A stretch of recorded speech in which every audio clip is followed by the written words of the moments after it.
Hello and welcome back to our Batman the Animated Series episodes commentary. And today's episode is Baby Doll, an episode that is a dramatic one. It mixtures comedy with drama. So it's a very, very interesting, in my opinion, one of the best in this show. So, as usual, let's do our countdown so you can watch the episode with me if you have your DVD box set or Blu-ray box set with Batman the Animated Series. Let's go in 3, 2, 1. Give it a play. So the Warner Bros. Logo is on the screen.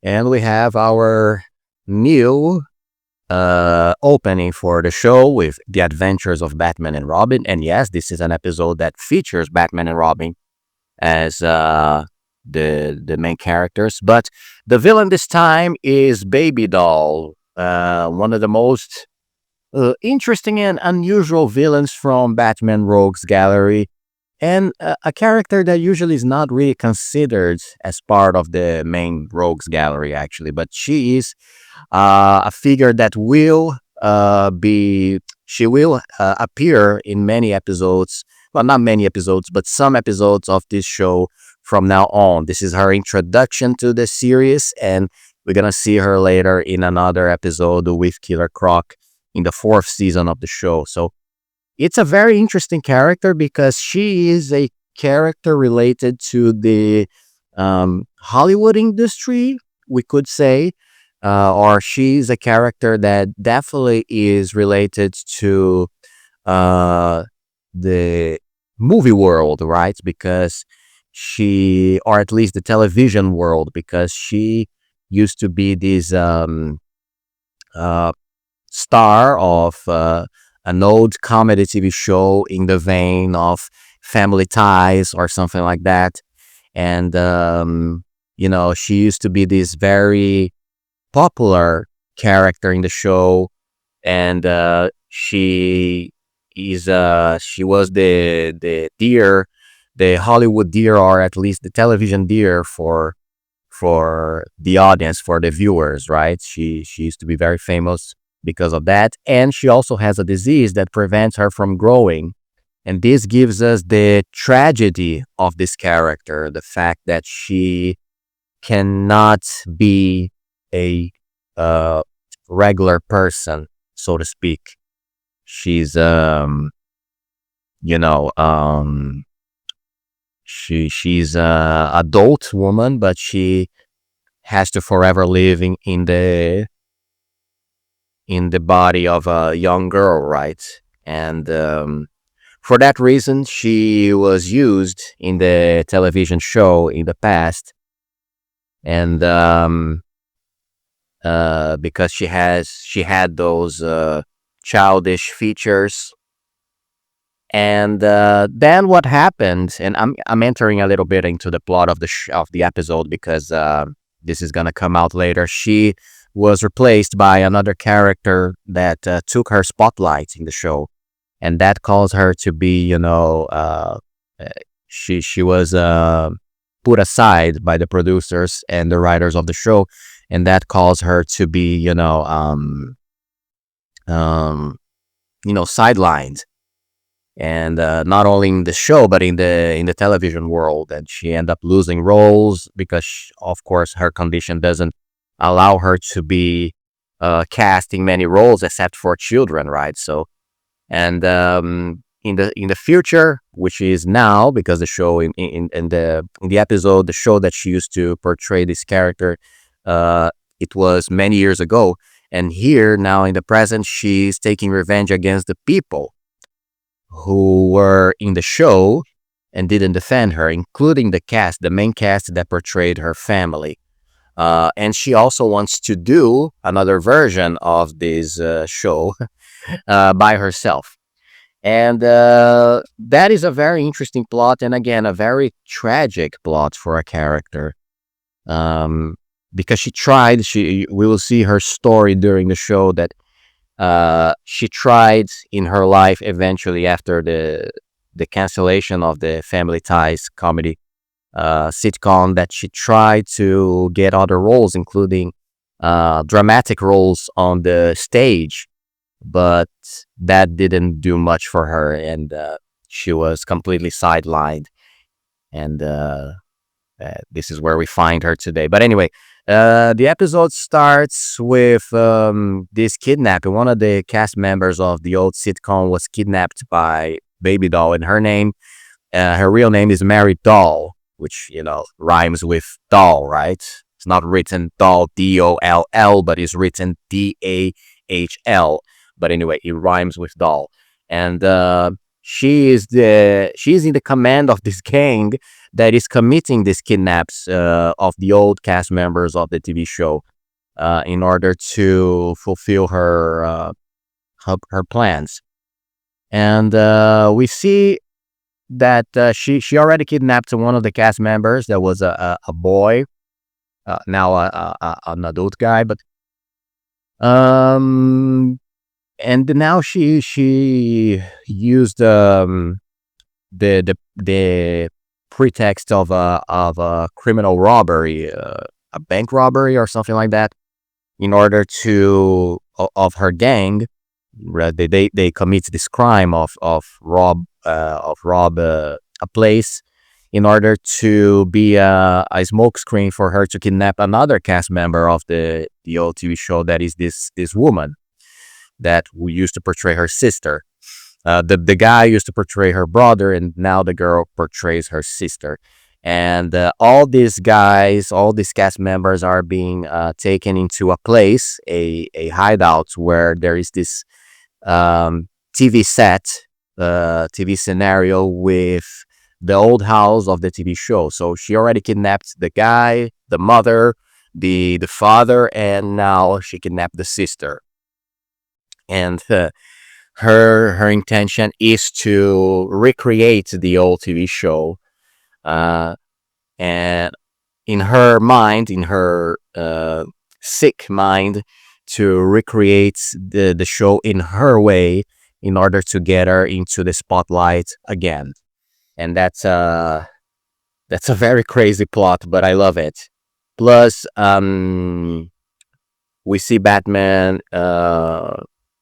and Robin investigating the past of Mary Doll, trying to get more information and trying to put the pieces of the puzzle together in order to connect the dots and understand what is her intention, right? So he goes to the office of Summer Gleason, the reporter, and Summer shows him some old tapes of Mary Doll's performances, including one in the theater, which Robin is very quick to criticize and go, "Oof, that's terrible." But anyway, and so she was turned down by all the main channels or the main producers of television. The exact story that I just told you. And so yeah, this is a story also. It's very interesting because besides being an episode that features this dramatic and tragic character, which also plays into the whole thing that I always say in my commentaries about this show. We have such a variety of episodes in Batman the Animated Series that in terms of movie genres, right? We have sci-fi, science fiction, we have horror, we have old noir, investigation or detective stories, action, and now we have a dramatic episode as well, or at least is one episode that in the end we feel how tragic this character is, and we feel so sorry for her.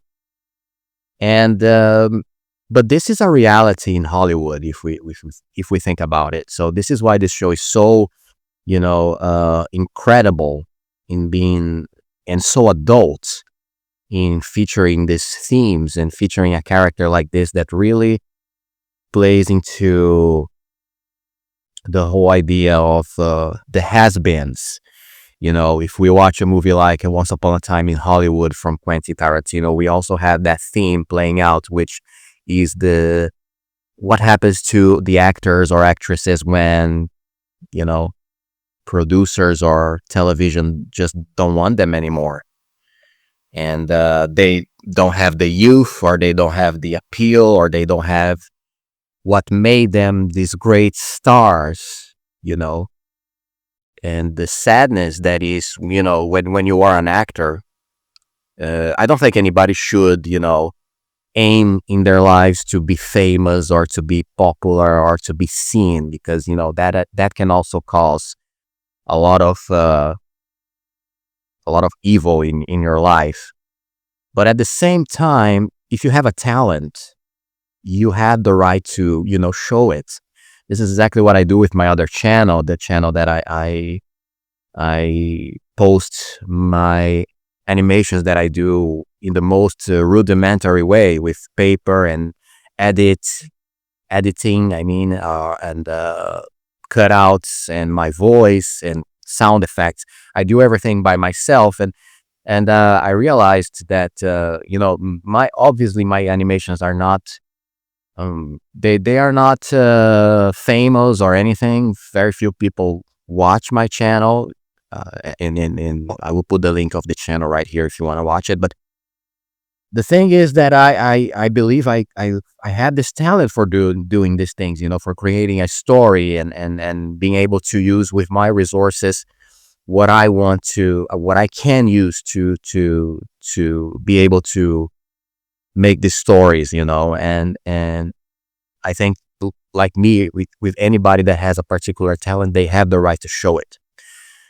But it always, depending of the case, or in most cases, careers always reach a point where people just don't want your product anymore, or don't want your talent anymore, and this is very sad, because we all aim to not just show ourselves to the others, but to portray our talents because we love to do them. We love to create, and to act, and to and to draw, and whatever. So this is why I love this episode so much. This very interesting portrayal of what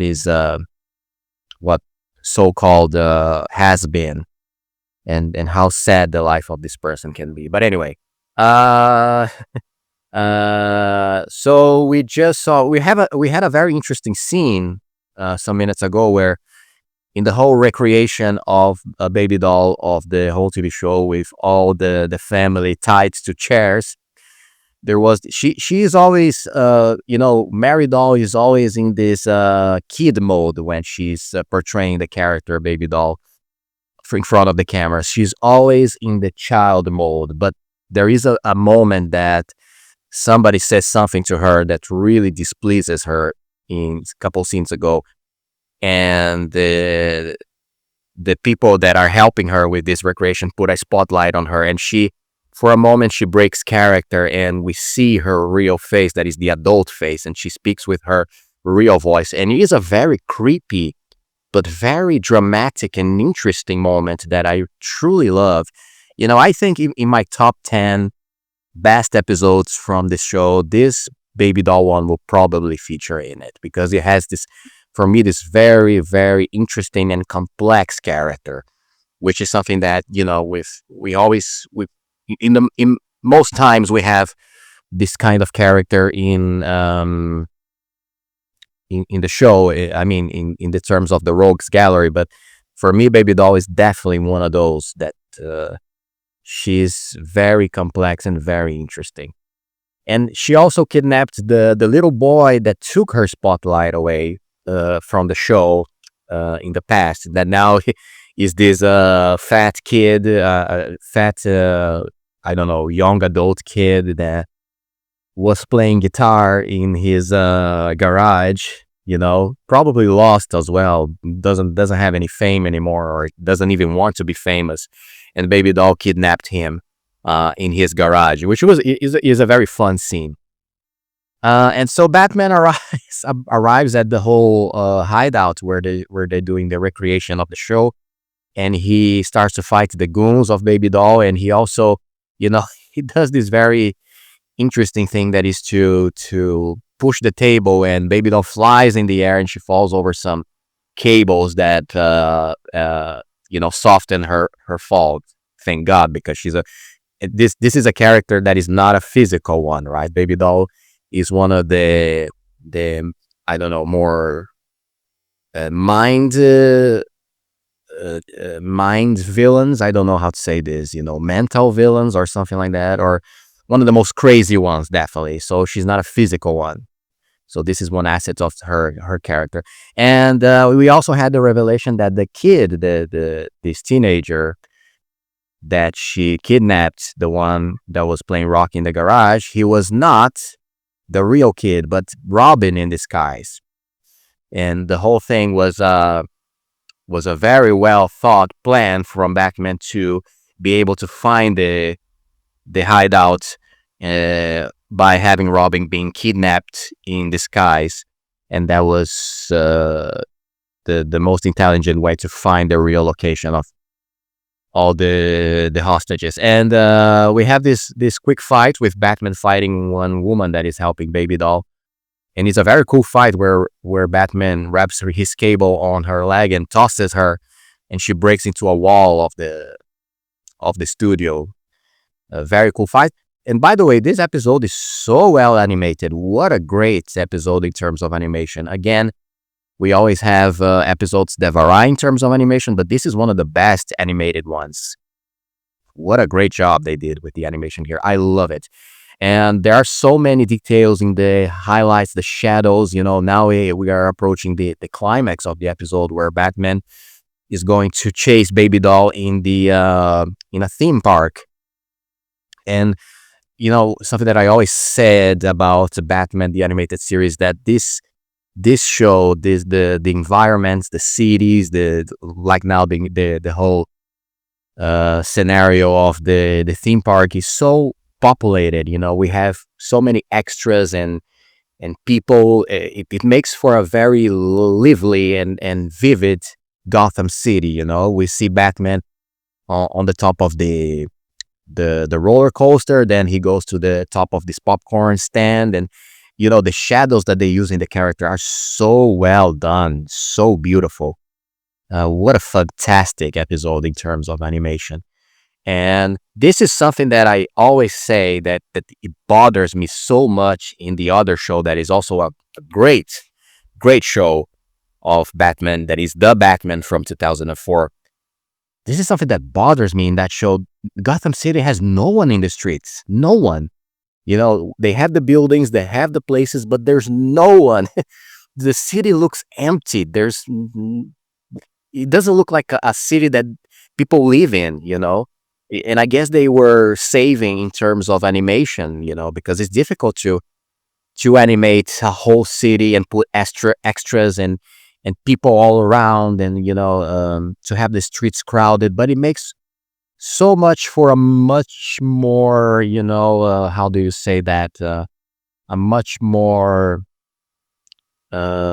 interesting and enveloping world that you can just dive in and feel like it's a real place. That's what I always loved about Batman the Animated Series. And here we have this final climax taking place in this amazing location that is the theme park. Batman in a theme park, which is a kind of a popular scenario for Batman to be in, thanks to Frank Miller's The Dark Knight Returns Part 2, I believe. It's always interesting to see Batman in this kind of environments, and here he's chasing Baby Doll through these many different and interesting places inside the theme park. I always love theme parks as a scenario in any movie, especially if it is horror or in the animation here. And he's chasing her down a tunnel where she has the upper hand in this environment, because she can move inside the little tunnel much faster than him, and he has to crawl inside the place. So she takes advantage of this to it basically beat Batman's ass. It's the closest she ever got to be physical with the character. And now we reach the point of the episode that is the true sad ending, that probably one of the saddest endings of any animation ever, where she gets to this mirror room full of mirrors that transform her image. And of course, she sees herself, or the closest of her image as an adult, and she gets so emotional by seeing that simulation of her own image as an adult, that this makes her, snap and go completely insane. And she starts to fire her, and she has a kind of a shotgun in her little doll, and she starts to fire bullets in the mirrors, and she eventually gets to the last one, that is the one that shows her as an adult, and she starts to cry. It's so sad. It's so sad. You feel so sorry for this character. And I love the fact that in the end, Batman doesn't, he doesn't beat her or doesn't do something physical to take her to jail. He basically just give her a hug. He understands her as a human. And this is so beautiful about this episode. He sees her in her, in her own sadness. He sees her as a human in the end. And beautiful, beautiful episode. Absolutely amazing. Probably will be, when I do my top 10 lists of Batman the Animated Series episodes, this will surely be in it. So that's it, guys. Thank you very much. This was Baby Doll. Amazing episode. I hope you like the commentary. And if you are liking the commentaries of Batman the Animated Series here in the channel, please don't forget to leave your beloved like and your wonderful subscription, so we can keep talking about Batman and DC Universe forever. All right? See you in the next Bats episode, and bye-bye.